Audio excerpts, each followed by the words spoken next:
Hello, hello, hello. Happy New Year. All of you nail lovers out there. Happy New Year. Happy New Year.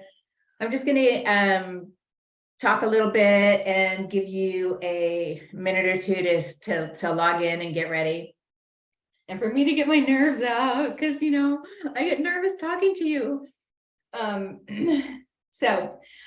name, as you probably know, is Deborah Lippmann. What you may not know is I'm a recovering nail biter for many, many, many, many, many years. When I grew up in Arizona, and I knew from the time that I was 4 years old that I wanted to be a singer. This was not my first passion in my life. So there's many places you can go in the world. I saw The Music Man, the musical, and that just hit my heart. And I thought, this is what I want to do. So any of you who, actually, that would have been a good question for the next time, but I'll just tell you for this time that all of the names of my products are song titles. And that comes out of my love for music. So I went to college, I went to high school, and I was the head of the chorus group, and I did everything that was musical that could be possible. I went to college and got a degree in musical theater, opera performance. And I graduated from college, which, much to my mother's, God bless her, she got me through it. And then I started working, singing at gigs and singing in clubs and things, and realizing that I couldn't quite pay my rent. So I started waiting tables like so many other artists do, and found that, as my husband will tell you today, after 25 years of marriage, kitchen just isn't my jam. It's just not my place. So I was actually working in a Italian place one night, and I had a big old plate of pasta and went over to this gorgeous woman with blonde hair and a white silk suit on, and I proceeded to accidentally pour the entire plate of pasta over her beautiful blonde hair and dripping down her face and into her suit. So needless to say, that night when I went home after I lost my job, I thought, okay, now we're gonna have to really get serious, and what else do I love? What else can I do? And I really started kind of just really reaching into my heart. And I thought, I love the beauty business. My job when I was in college, I worked in a department store, and I worked in the jewelry department. And I used to just have this, my heart would go pitter pat when the girls from the cosmetics would walk by with their clear bags with all of their cosmetics and treatments in it. And I just thought, I wish I could be one of them one day. So be careful what you wish for, because you never know what's going to happen. So I got my first really big performing job in Phoenix, where I was getting paid money, and we were wearing big costumes with rhinestones and feathers and all of this stuff. And we got to our dress rehearsal, and I picked up my microphone, and the director took a look at my bitten down to the bloody nubs fingernails, and came up to me and very privately said, "You and I have an appointment at 9 o'clock tomorrow morning." And I just want to say, he kind of changed my life, because he took me into a nail salon. And back in the day, this is back in the 80s, he had a set of long acrylic nails put on me. And by the time I was just sitting there in shock with my hands shaking, seeing my nails get longer and longer. And by the time I finished, I was using my hands like this. I was using my hands like this. I was feeling my shoulders were back. I felt like a woman. I felt glamorous. I felt like I was something special. And I thought, wow, this is something that, going back to losing my job and needing to pay the rent, I thought, you know what? Why don't I become a manicurist? Why don't I sit across from people, hold their hands? Clearly, I'm a people person. I love to chat, and I'm going to really try to keep this to 45 minutes. And hold their hands and make them, come in with their shoulders over and their bad day and their hard time with their kids. And I made it my goal that every single client would leave sitting like this, with their breathing easier, with their hands being beautiful. And that's kind of how I really approached my whole job, which has now turned into a like burgeoning career. In the early 90s, I moved to New York City to become a better singer, to work with better musicians and to work harder and to do other things. But I was still working my day job as a manicurist. I landed a job at a salon called Frederick Fekkai, which was the only place to be in a salon in the world. I had a couple of my clients from Arizona had told me about it, and I got a job in there. And before I knew it, it was just crazy. I'm just doing what I've always done, my, perfect clean manicures, perfectly as I could, making sure that women felt better, that they rose up, that they felt glamorous, that they felt pretty, no matter what color, even if you don't even need to wear a color to feel better about yourself. So one day I was giving this lady a manicure, and unbeknownst to me, she worked for a magazine called Allure, and which became the Beauty Bible. And she came in, she had her magazine, and a lot of people are reading magazines or taking notes or doing whatever while they're doing it. And 3 months later, the manager of the salon walks over to me and hands me the magazine. And my name is in Allure magazine as one of the best manicurists in the country. And it was just like, how did this even happen? And how it happened was Bobby Brown, the makeup artist Bobby Brown, had sat in my chair first. She had called the magazine. They came in, they were undercover. They came in, they even took photographs, which I didn't have any idea what was going on. And so there was a photograph of me in the magazine, and then there was phone calls. It was like, this gentleman said, "Hi, I'm trying to reach Deborah Lippmann. I'd like to represent her." And I was like, "Oh my gosh, where did you hear me sing? Where did you hear me sing?" And he was like, "I thought you were a manicurist." And I said, "I am a manicurist." And he said, "I'm an agent for manicurists to do magazines and red carpets and award shows." And I was just like, what is even happening in my life? Like, I didn't plan for it. So rule number one, always do your best, because you never know who's sitting across for you. It was just such an extraordinary experience. And before I knew it, I fought it as long as I could, but I left the salon and I went into the incredible world of freelancing. And now every day that I go to work with a different hair person, a different makeup person, a different stylist, a different magazine. And we all work together as a team to create whatever is going to be the most beautiful picture. Or I just got back to New York this morning, I think, from the Golden Globes, where I was working with the incredible Claire Danes. And, it's an interesting thing when you're trying to put a look together. Like us gals at home, like, we figure out what we want to do with our hair and our outfit and our this and our that. Oh, no, that's not what happens on a photo shoot. That is not what happens on a red carpet. There are all kinds of gowns that are brought in. There are choices that are made. And then until the choice of the gown is made, then the hair choice is made. Then from that, the makeup choice is made. And then from that, the jewelry oh my gosh, the jewelry I get to see, you guys, you don't even want to know. I don't get to take it home. The jewelry, all these incredible pieces go into sending a celebrity out into the wilderness to either walk the red carpet or come home holding her big old man.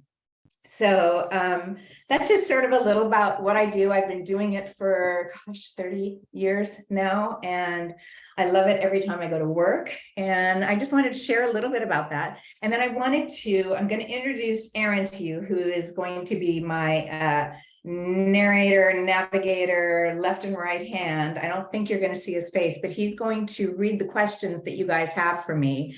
And really what I want for today to be is like January 2023. What do you want to learn? What do you want to do? Let's have a little afternoon of self-awareness and self-help. And that's what this is about. And this should be fun. You can ask fun questions. No question is too silly. No question is too hard. Well, some questions might be too hard, but don't ask me the hard ones, you guys. It's just January.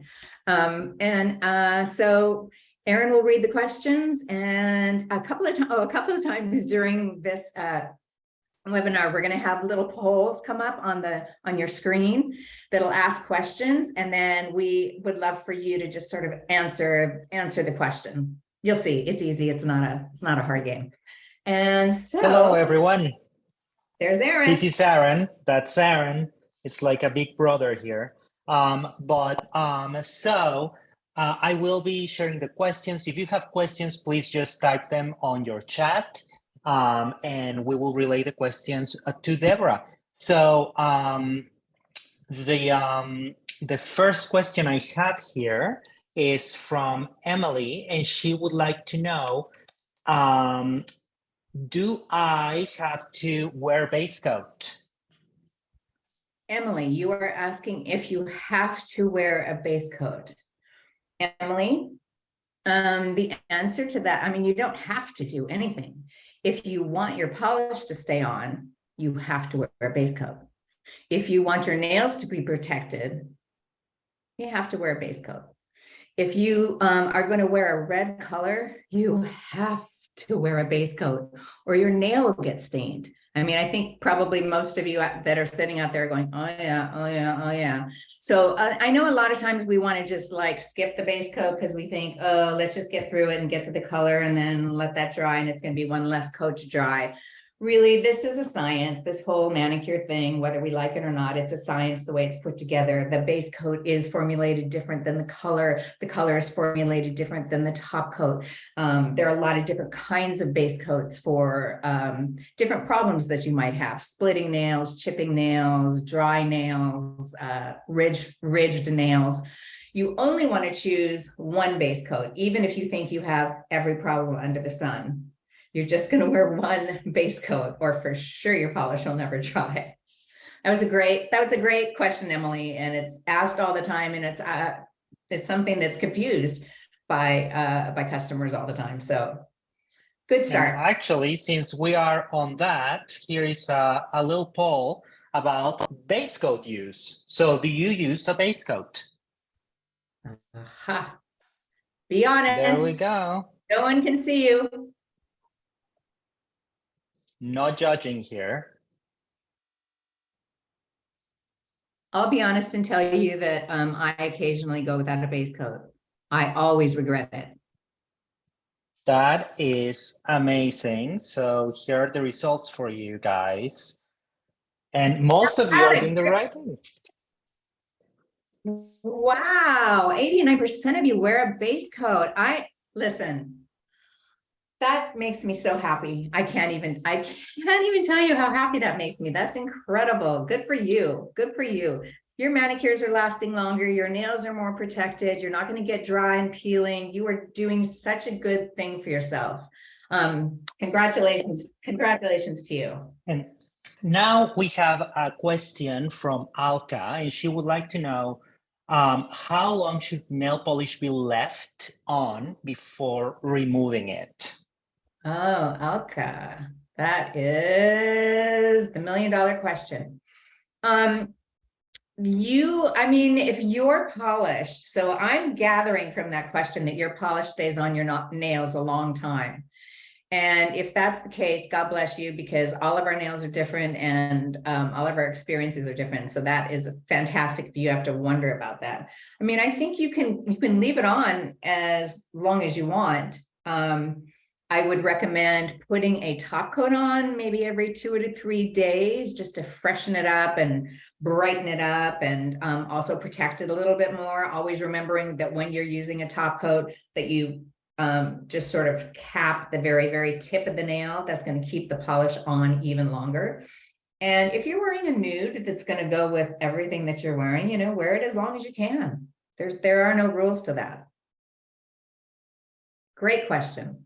Fantastic. And we have here Stacy. She actually says that she's been using your products for over 20 years, and she would like to know, what do you recommend for hang nails? Okay, Stacy, that is Okay, it's good to get this one right off the bat. All right, so your cuticle is anywhere the skin meets the nail. It's not just at the bottom. I think, growing up, I used to think that my cuticle was only at the base of the nail, but it's really anywhere the skin meets the nail. This skin is the largest organ in our body, and it ends at both our toe cuticle and our finger cuticle. So what happens is, just like with your face or anything else, if it's thirsty, if it's not getting enough moisture, you'll find even on your face, you've got like little flaky things that you need to scrub off, right? So that's what you're going to do with your cuticle. And the cuticle, I believe that the cuticle portion of your manicure requires a couple of products. You would start with something that's called a cuticle remover. And this is like an exfoliator for your face. You put this on your nail, anywhere the skin meets the nail. You take a pusher. We have, a bunch of different pushers here. I'll pull out an orange wood stick because you might have one of those at home. This is an orange wood stick. You can see that it's very thin here. And you put your cuticle remover on and you just start at the top of the cuticle and go straight to the base. I go straight to the base. And then when I get to the base, the purpose when you get to the base is both to remove the dead cuticle that's on the new nail plate, but also to push the cuticle back toward the knuckle. That's going to give you more space on your nail plate for you to put your polish on and have more glorious polish on. Everybody's bodies are different, and everybody's a little bit different in how far their cuticle will creep up their nails from week to week. So God blessed me with my dear husband and partner, Jude, who has cuticles that take me, probably longer than anyone's to do them properly and to really get that cuticle pushed back. You don't want to take a nipper. You never, ever, ever want to take a nipper and place it on the nail. Place it on that piece of skin that might be sticking up. Let me see if I can do this better for you. Place it on a piece of skin that's sticking up. What you want to do, if there's a piece of skin that's sticking up, you take your nipper, you open it wide. You see how that's open wide? Then you're going to place it down on just on that piece of skin that's sticking up. And you're going to close it. And you are going to squeeze it, and you're going to open it. What happens more than not, and it's why we have so many problems with bleeding cuticles, with getting some sort of infection in cuticles. What people tend to do is they close it and lift it, close it and pull it. So instead of closing it and opening it and having it just break away, you close it and pull it. Then you're going to have to keep going around and around. You end up getting infections, bacteria comes into your body. So this is something I really love for you to practice. It's the very easy close, stay where you are, open. If it's still there and you didn't quite get it on it, close, open. What you never want to do is close and pull, because you can realize that as you're pulling it like that, you are just, you might as well be using your teeth. And let me just also say, no one's teeth are sharp enough to cut a piece of cuticle. I got to get that one in there. Did I answer your question? Did I go too far? I'm very passionate about the cuticles. We know you are very passionate about cuticles, and we have a second question about cuticles. But before that, I just want to do a little additional poll right now about your cuticles. So do you cut or push your cuticles, people? We would like to know what you do.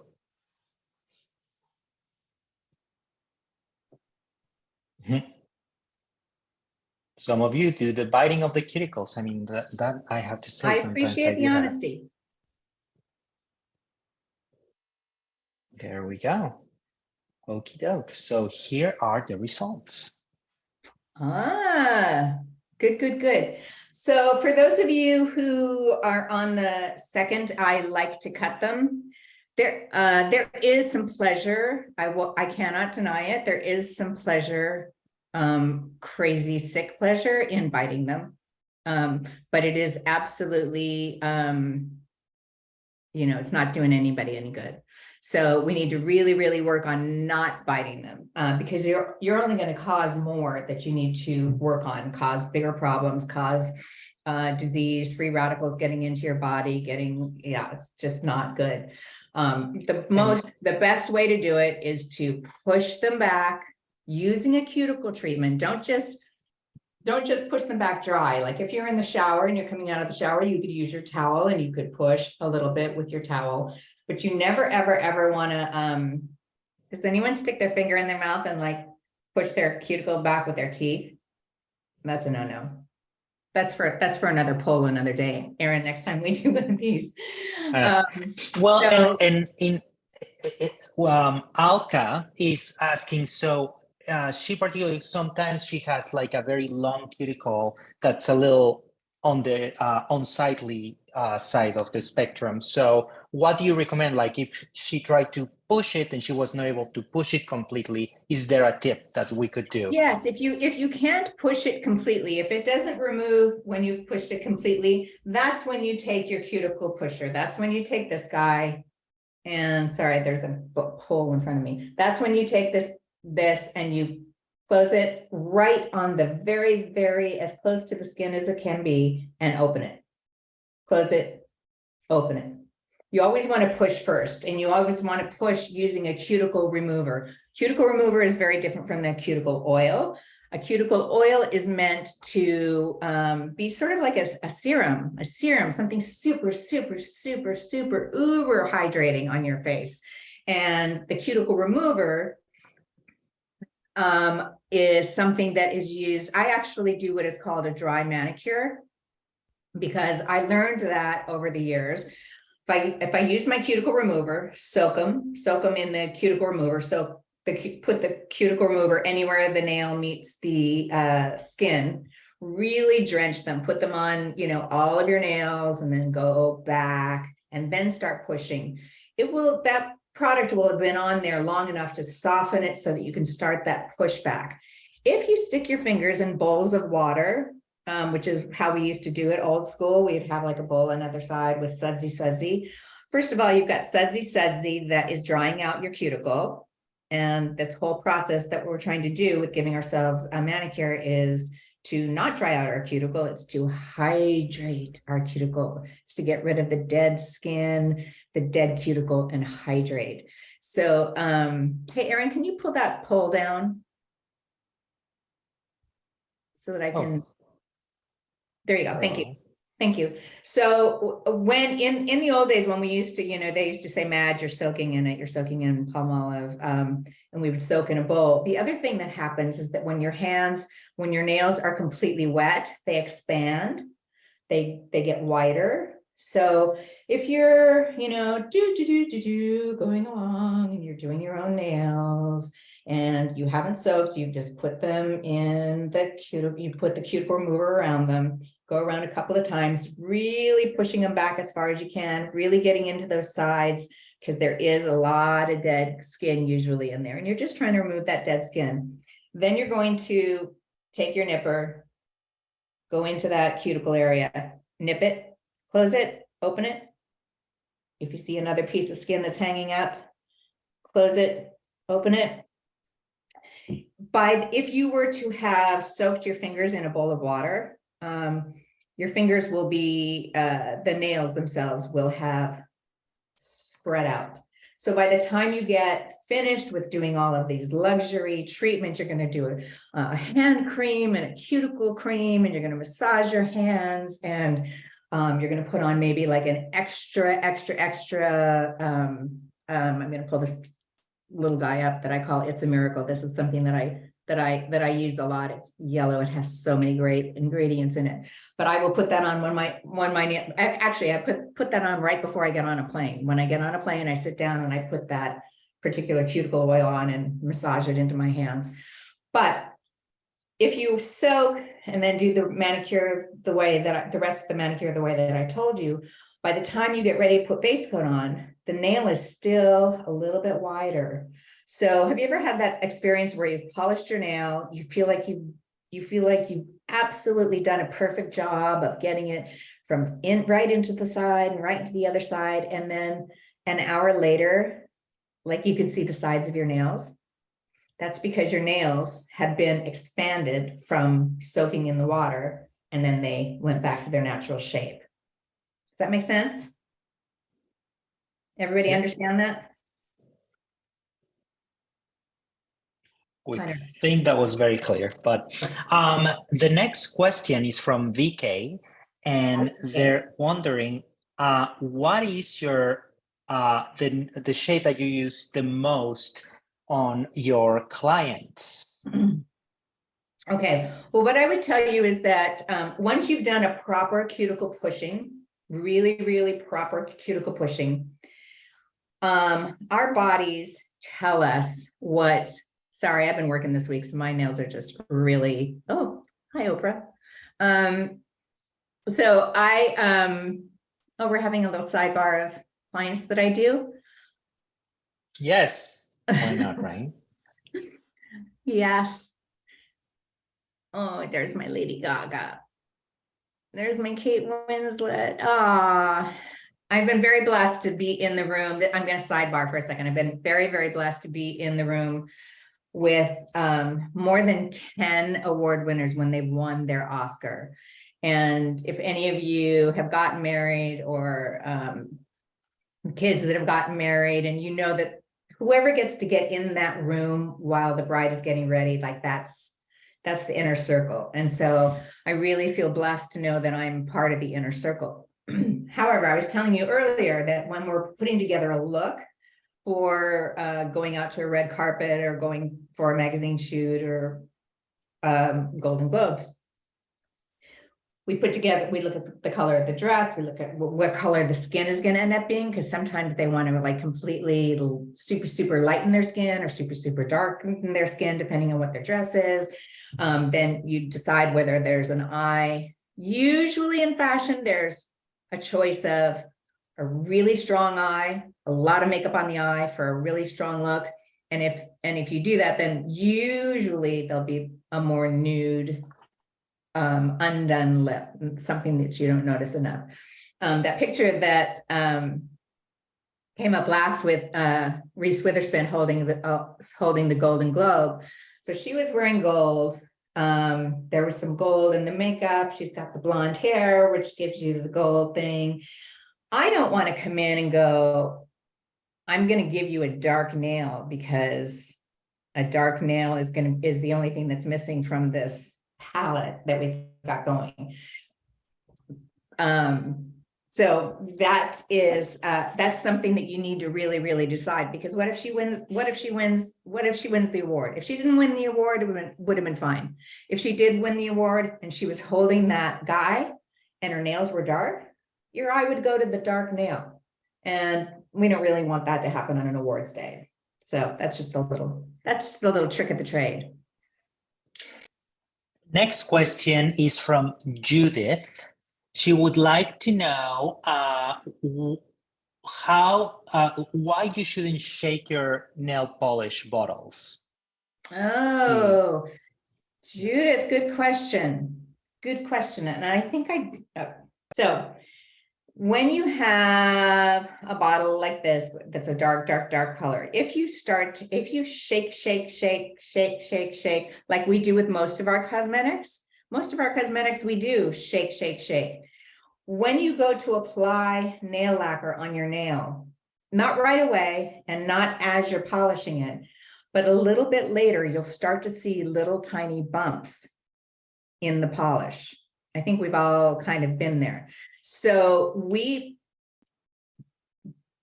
put BBs, little tiny silver BBs inside this, and you just roll as fast as you can, but not up and down and up and down and up and down. So it's more of a side to side to side to side to side, and those little BBs jump around inside there and mix the color. And that is how you keep from getting, that's the very, very best way to mix your polish. And if you find that you are getting those little, after you put it on and you're like, wow, this hand looks really good. And then you're working on this hand and then you look back over and you're like, wait, where are those bubbles? Very often it's because you've gone. And it's hard. It's a really, this is a habit that you have to, that you have to create, because we do this with our food. We do this with our, you know, foundation, things like that. That's just going to cause bubbles in a nail polish formulation. So. And next question is from Suzanne. She would like to know if you have any suggestions for nails that split, or that have split. Nails that have split. Okay. So, and I think I'll get back a little bit to a question that I didn't answer before. I'm sorry, a little bit, I went off board, but if your nails split, there is a really proper way to file your nails. And that is to start. So I'll put this file like, and I'll set it right in the side wall of the nails. It's called the side wall of the nail.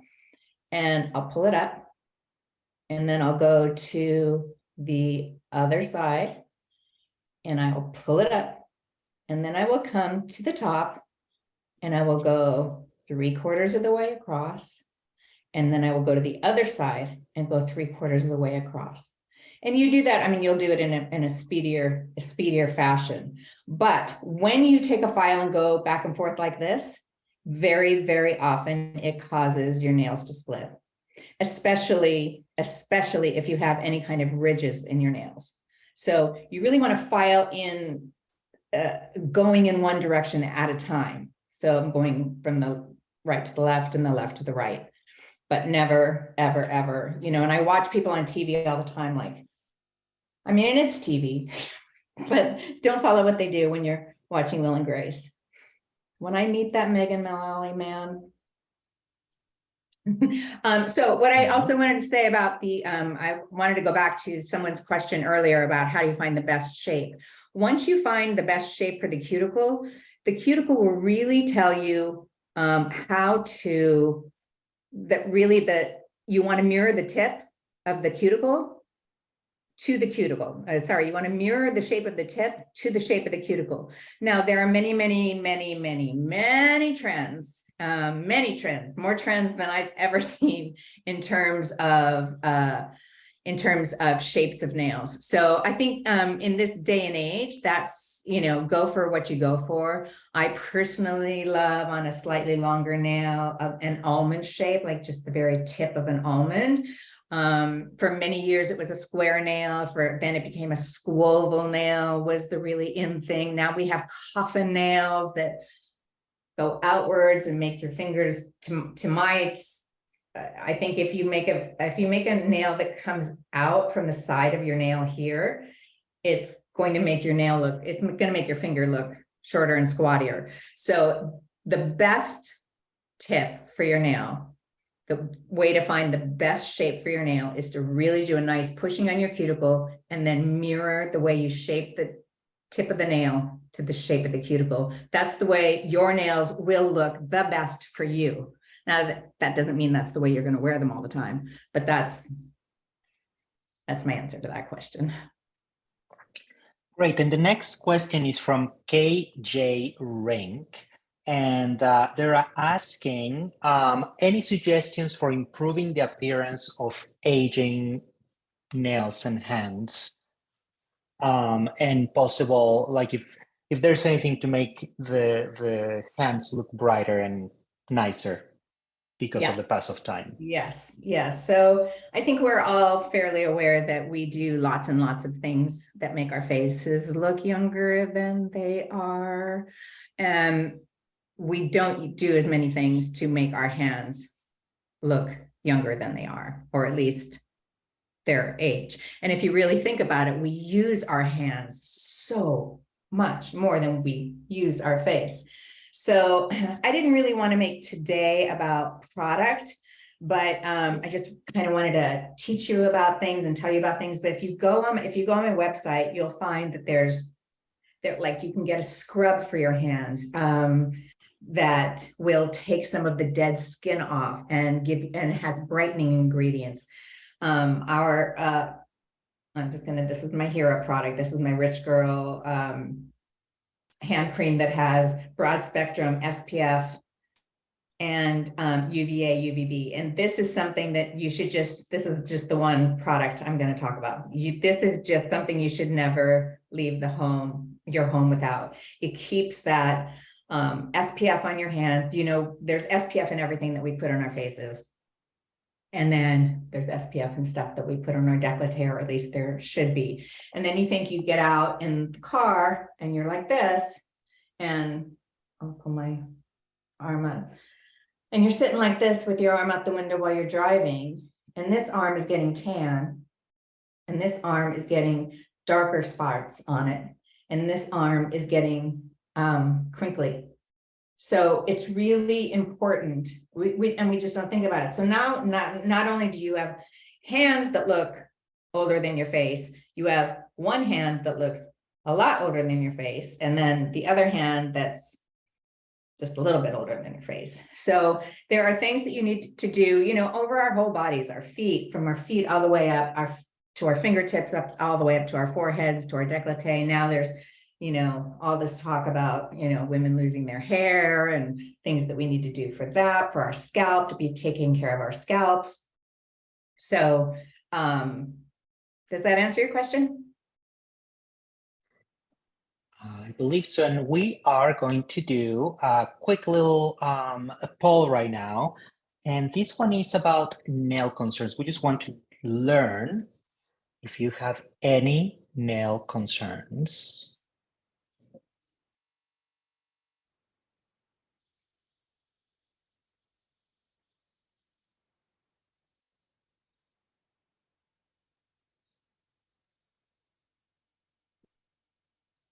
Fabulous. And I here love we these, go. Erin. I love these polls. Yeah, they're fun. And there are the Oh results. my gosh, nail models, please email us. Fashion Week is coming up. My nails are perfect. I should be a hand model. Please send us a picture, and whether you live in the New York area, because Fashion Week is coming up. I'm just starting to make my team. Okay, I bite my nails constantly. That is, so any of you who bite your nails constantly, please don't feel bad about yourself. This is a very, very, very common problem. I myself, as I told you in the beginning, am a recovering nail biter. It is a nervous habit. So what you want to do, what you want to do for something like that is, if you're a biter, put like a little rubber band. I learned this in a cognitive therapy class. Put a little rubber band or something around both. And when you go to do this and you realize, you know, of course, you have to realize that you're doing it, give yourself a little ping on either side, and that'll help to start to break the habit. It's just a habit. The other thing that you want to do if you bite your nails constantly is have manicures a little more often than, you know, maybe twice a week, until you start. Because I think what happens is, when you've got little pieces of skin that are hanging off of your nail, it's, first of all, because they're thirsty. And second of all, because they haven't been taken care of, which, you know, who of us haven't. And then thirdly, it just becomes a habit, because you want to get rid of it. You really, really, really want to get rid of it. If you have ridges in your nails, you are not alone. In fact, you are one of all of us. Everyone gets ridges. Some people get them when they're young. Some people get them when they're children. Some people don't begin to get them until they're in their 20s or 30s. Some people don't begin to get them until they're much older than that. And some people get ridges that are really, really deep. And some people get ridges that are just very, very gentle. We have a buffer in that we use that I will use. I use it on every manicure, and there are several different fabrics in it. Some are lighter than others. They're all light, they're all gentle. And you're never going to buff away a ridge. They're going to continue to grow because they grow. The matrix of the nail is right below the cuticle. That's where the nail is formed, and that's where the ridges are. And there's nothing so far in this day and age, there's nothing that you can do to get rid of them. I just really recommend that that you don't try to over buff them, because if you over buff them, you'll have very, very, very, very, very thin nails. And then that's another whole problem. But there are buffers that you can take down some of the ridges. Then there are base coats. We have a wonderful ridge filler base coat, and they're all over the place. You can find them in most brands, ridge filler base coats. And that helps so that when you put a ridge filler on, they're a little bit thicker. The consistency of a ridge filler base coat is a little bit thicker than some of the other base coats. So you're going to want to let that dry a little bit longer before you put your coat of polish on.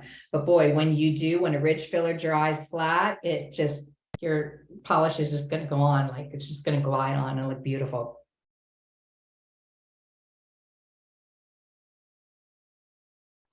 Janet is asking, she lives in an apartment and she would like to know what is the best option to keep your polish fresh. Should you refrigerate it or not? It's funny, in my lab, I have one person in my lab who is an absolute refrigerate your polish person. And then I have somebody in my lab who is like, but everybody says, when you put the cap back on, tighten it as tight as you can. That is really the very, very, very best way to ensure, because it's when air starts to come into the formulation that it starts to thicken, that it starts to dry out. So if you get a polish and you've been using it and it's like, oh my gosh, I've hardly used any of this and now it's already drying out, it's usually that the cap has not gone back on as tight as it could. Keep that air out of the bottle when you're done using it. That is great. And here Mandy is asking, what are you seeing for spring nail trends? Mandy, good question. Oh my gosh. And darn it, I could have given you a tease and shown them to you, but they're too far away for me to reach. We're going to continue to see soft colors. I think that the white trend that we have seen is going to continue. I think that we have a really beautiful, like stark, clean, hard white that's been in the brand forever. And then we're bringing back a color because you guys asked for us to bring it back, and it's called Like a Virgin, and it's a sheer white. So that sheer white is going to be something that's popular. It's also this is a little bit of a sidebar. If you're going to do a French manicure, I personally prefer a sheer white around the tip, and then like a soft pink. I know nobody asked that question, but I just felt compelled to answer it. We're doing some pretty pastels. I mean, I think we all saw that Hailey Bieber made that food that food nail. I can only think of it as a food nail because everything relates to me that I relate to is food related. So that is a nail that's going to have just a little bit of it. It's more of a shimmer and sheen than a super oh gosh, Erin, help me, what's the word I'm looking for? Sheer shimmery glazed donut is what she calls it. Yeah, the glazed donut. Glazed donut is what she calls it. And there are polishes that are oh my goodness, where's my brain? They hang on. Polish that is iridescent.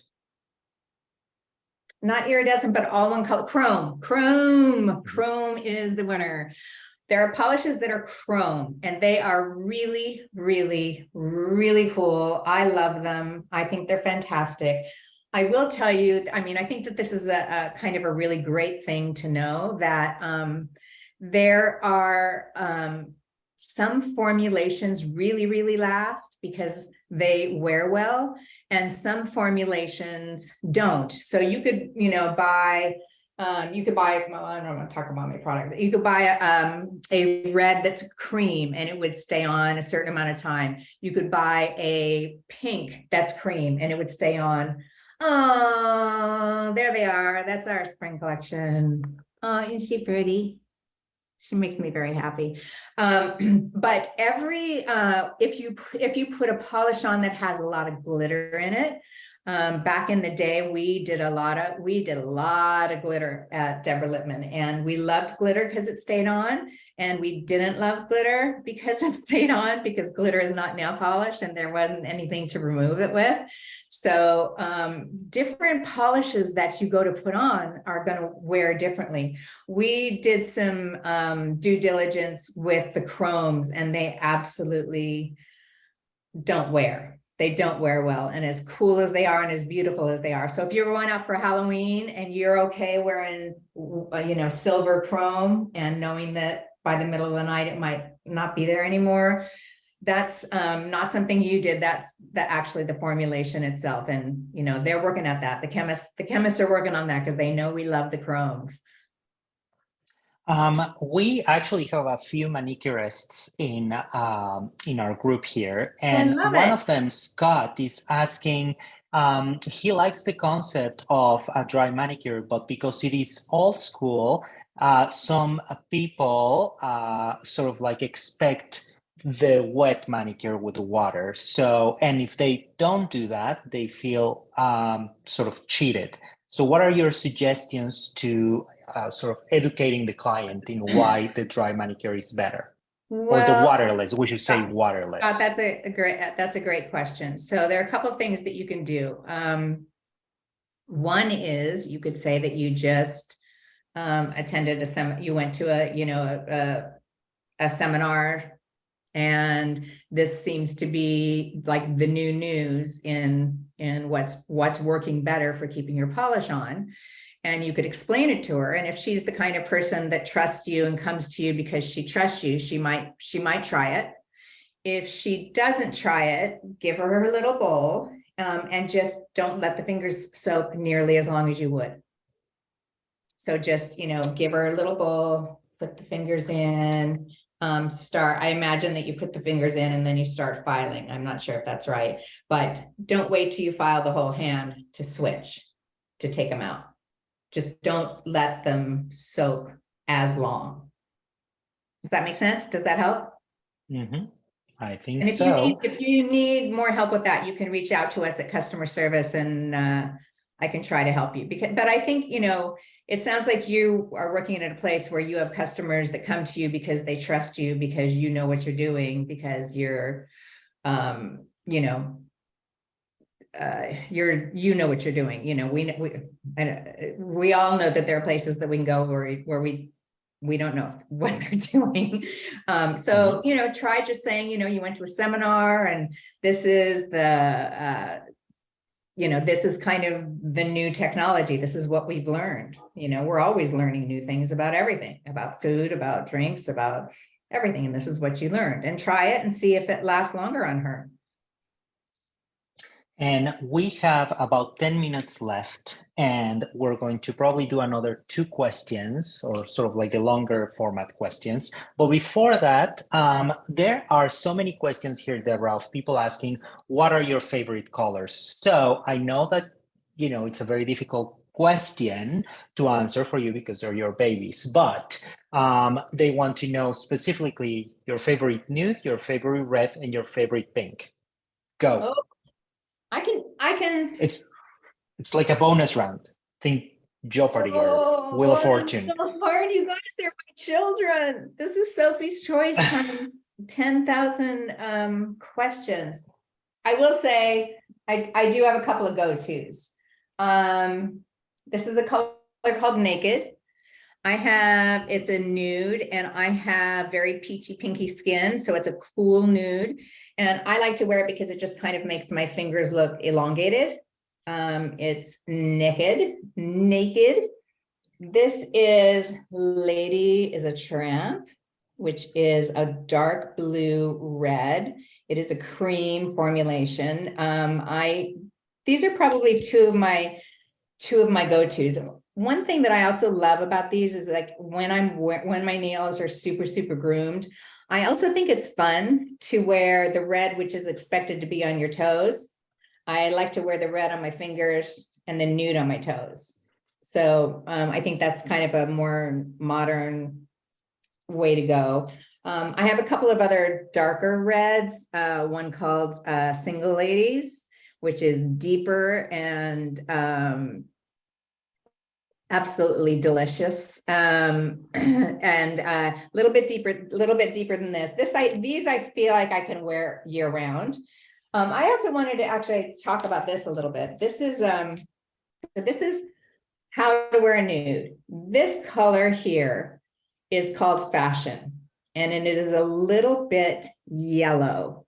It's hard to see on my screen. It's a little bit yellow. So if you were to pull back your sleeve and look at your skin, I mean, I'm so blue here, I'm pinky here. I am definitely someone who wears a cool color. So this would go not only for my nails, but also for my lips. If I were looking for a lip gloss or a lipstick, I would want something that's cool. Fashion, which is one of my favorite colors that I've ever made, but I just can't wear it. And how do I know that I can't wear it? Because I try and I try and I try. And what happens is, this is kind of a cool little tip too. When you apply a color that is not right for your skin tone, this piece of your cuticle right around here will become discolored.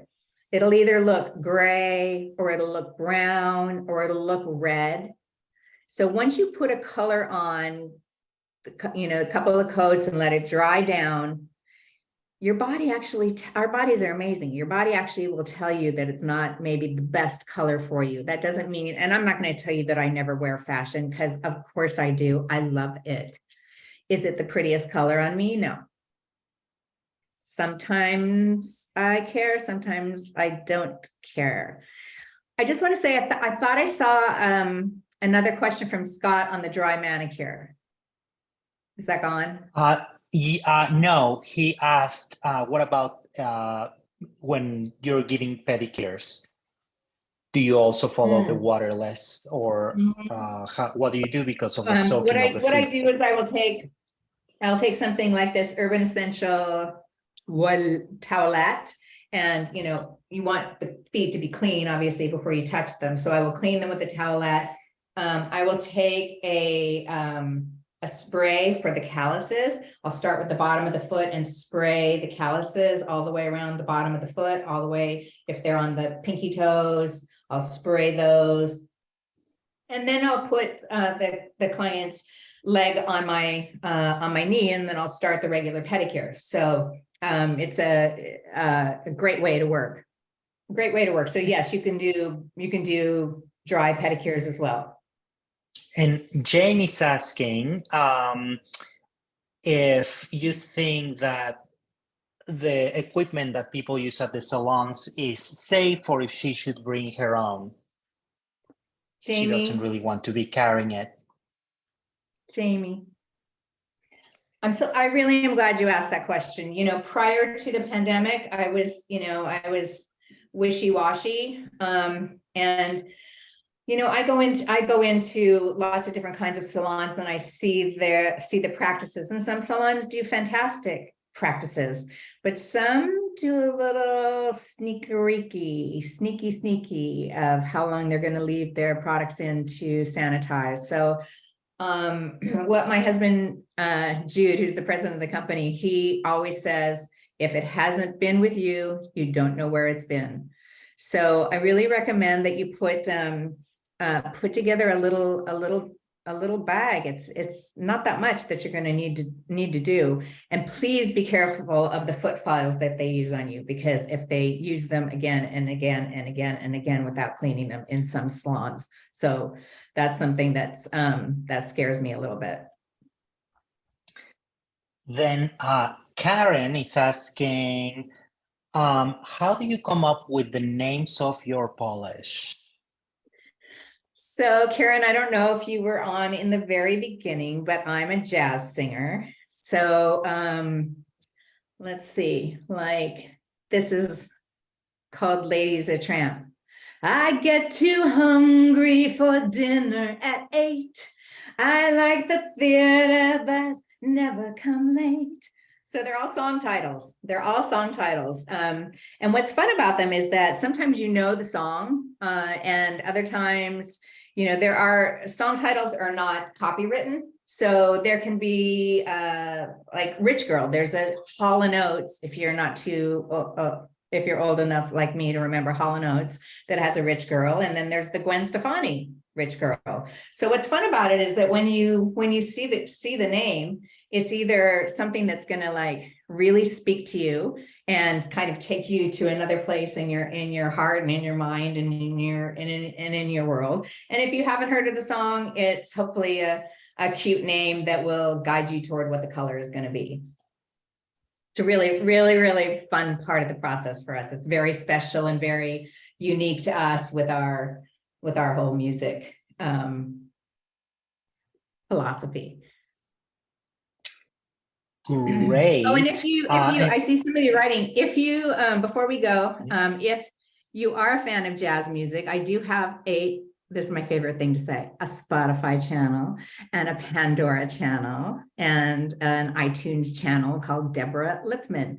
And you can find sometimes videos of me singing on the web. And a couple months ago, I sang at Carnegie Hall backgrounds with Leanne Rimes. So I'm seeing here that it's about time to wrap up. But before we wrap up, what I really want to say to you girls is, girls and guys, is that, you know, no dream can't come true. You got to keep dreaming. You got to keep working hard. You got to keep your eyes open in front of you, to the side of you, to the back of you, and know that so many things are possible in this world.